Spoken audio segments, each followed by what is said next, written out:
If you want to restore backup from your Google account on Realme GT 8 Pro, then you can do this during the initial configuration or after the initial configuration if you still have a notification about finishing setting up the device. Essentially, this is the screen that you're looking for. This is during the initial configuration, so you're looking for copy apps and data, this one specifically. And if you go next, of course, you can choose to, for example, transfer data from another device, but essentially you're looking for this option, can't use other device, and then press OK. After that, you will need to sign into your Google account. So let's wait for the sign in page. There we go. And of course, sign into the Google account on which you have Google Backup.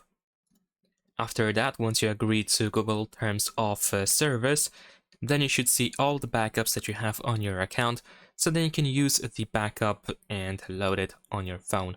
And that is pretty much it. Subscribe to my channel.